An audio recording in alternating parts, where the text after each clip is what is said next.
सवारी बन गईलू हो, दिलवा के रानी बन गईलू हो। तोहरे बिना सुना लागे संसार, सांस सांस में बसलू हो प्यार। जब से तोहरा से नजरिया मिलल, दिलवा के हर सपना खिलल।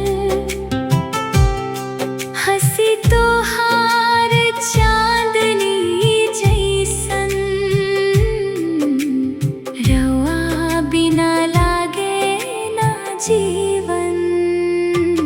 मन के सवारी बन गईलू हो, दिलवा के रानी बन गईलू हो। तोहरे बिना सुना लागे संसार,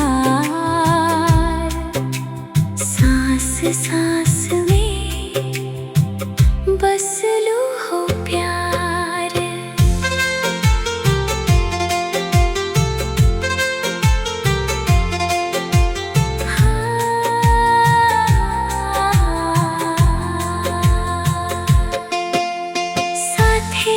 चलीता जिंदगी सजे, हर खुशी अब तोहरे से मिले।